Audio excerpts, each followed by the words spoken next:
ये paper 2 again 3 घंटे का पेपर। मैं सबसे पहले सबसे इंपॉर्टेंट मेरे लिए इंस्ट्रक्शंस हैं। इंस्ट्रक्शंस ही सारी प्लानिंग डिसाइड करेंगे। पहले से कुछ मैं सोच के नहीं जा रहा, पहले से मैं बिल्कुल ब्लैंक जा रहा हूं। मुझे पता नहीं पेपर 360 नंबर का है, 390 का है, 420 का है, आई डोंट नो।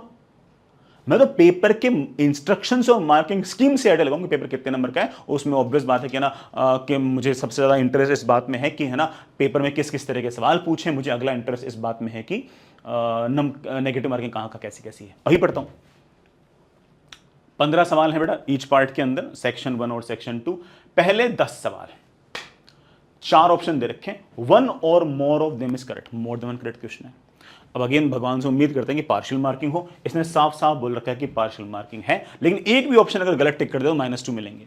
अब सोचो इस बात को, देखो क्या क्या लिखा है इसने।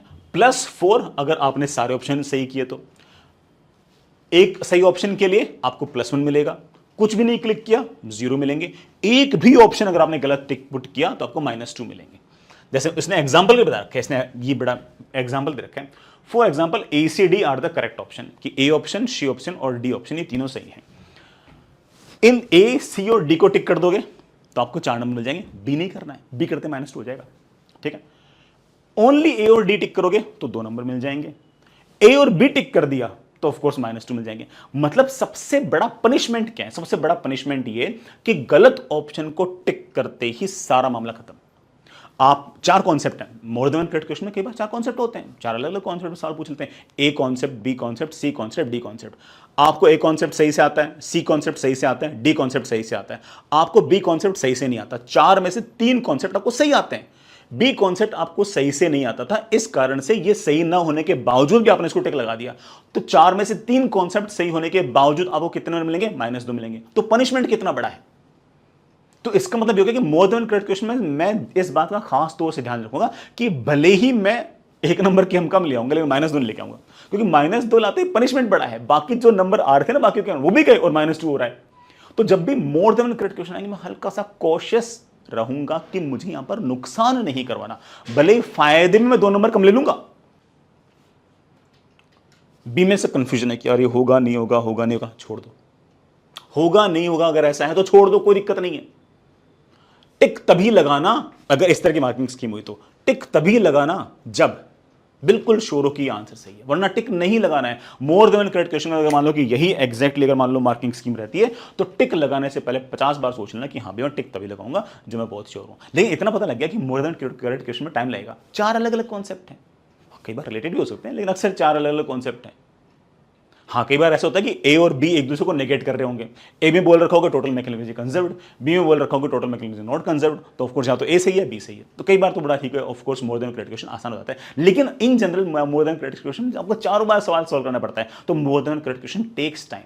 लेकिन ऑफ कोर्स 10 सवाल तो करने पड़ेंगे, छोड़ेंगे थोड़ी। लेकिन करते वक्त ध्यान रखो कि पनिशमेंट बड़ा है, -2 लिखे हुए, और अगर -2 लिखा हो तो मैं थोड़ा सा कोशिश रहूंगा। लेकिन क्या पता इस बार IIT JEE एडवांस का -2 ना लिखा हुआ, इट मे हैपन। क्या बात कर रहे हो सर, ऐसा हो सकता है? बिल्कुल हो सकता है कि पार्शियल मार्किंग भी है और मोर देन करेक्ट क्वेश्चन नहीं है। ऐसा हो गया तो हो गया, तो ठीक है, चावल लगा के आ जाएंगे, और क्या, कुछ भी लिखा सकता है। एक साल ऐसा था कि पार्शियल मार्किंग थी नहीं और -2 फिर भी था, ऐसा भी लिखा सकता है। पार्शियल मार्किंग नहीं थी और -2 था, तो फिर उस केस में तो मोर देन करेक्ट क्वेश्चन को बिल्कुल लास्ट में, कि सारे काम दाम खत्म हो गए, सब पूरा पेपर खत्म हो गया, अब जाके मोर देन करेक्ट क्वेश्चन करूंगा। तभी करूंगा जब बहुत ज्यादा कंफर्टेबल होगा, तभी करूंगा, वरना करूंगा ही नहीं। सीधी सी बात है। अरे यार, है ना, कितने 15 क्वेश्चन थे, उसमें से 10 क्वेश्चन तो मोर देन करेक्ट क्वेश्चन हो गए। पेपर तो टफ ही हो गया। देखा तुमने, नोटिस किया कि इसी ATS का पेपर 1 कितना इजी था, पेपर 2 सिर्फ इसलिए टफ हो गया कि 15 में से 10 सवाल तो मोर देन करेक्ट क्वेश्चन आ गए। Paper 1 easy, paper 2 tough. It could happen, it have happened, हर साल होता है। भगवान से प्रार्थना करते हैं कि सेक्शन 2 जो है, पार्ट 2 जो है वो आसान हो। इसमें 5 सवाल बोल रखे हैं, मैच द कॉलम के हैं, लिस्ट 1 और लिस्ट 2। और सबसे अच्छे की बात यह है कि 4 options are given representing matching of the element. मतलब लिस्ट 1 और लिस्ट 2 आपको खुद को मैच नहीं कराना, उसने 4 अलग अलग ऑप्शन से खुद ही मैच करा रखा है और SCQ बना रखा है। अब मेरे ख्याल से जितने बच्चे वीडियो देख रहे होंगे ना, 100 में से 100 बच्चे क्या कहेंगे कि सर मैं अब पेपर स्टार्ट करूंगा, लेकिन पेपर कहां से स्टार्ट करूंगा, यहां से स्टार्ट करूंगा या यहां से स्टार्ट करूंगा। तो जो सबसे पहला वाला सवाल था ना, सर इजी सवाल कहां से ढूंढे, उसका आंसर मिल गया। इजी सवाल नहीं, इजी पैटर्न ढूंढना है। जाते ही मैं 11वें सवाल पे टिक करूंगा। पहला सवाल पढ़ा ही नहीं मैंने भाई, मुझे तो नंबर चाहिए ना, कहीं से मिलो। पहले सवाल में क्या खास बात है ऐसी, मुझे नंबर चाहिए। पहला सवाल करूंगा कि यार ये तो बड़ा अच्छा सा लग रहा है ना, और ये तो टाइम वेरिंग मैग्नेटिक फील्ड का शायद आसान सा सवाल है, फट से कर लूंगा। और कई बार तो ऐसा होता है कि लिस्ट 1 के हर चीज़ का आंसर नहीं पता होता, फिर भी मैं नीचे वाले जो मेरे पास ऑप्शंस बन रखे होते हैं उससे बड़े आराम से मैं सवाल कर लेता हूँ, कोई दिक्कत नहीं आती। फिर मैं बड़े आराम से 12वां करूंगा, 13वां करूंगा, 14वां करूंगा, 15वां करूंगा, सारे के सारे सवाल निपटा दूंगा। और ये सारे सवाल निपटाने के बाद मैं इन MCQ पे नहीं आऊंगा। कहां पे जाऊंगा? मैं सीधे ही केमिस्ट्री के मैच तो कलम वाले सवालों पे जाऊंगा, और अगेन केमिस्ट्री के सारे मैच तो कलम वाले सवाल निपटाऊंगा।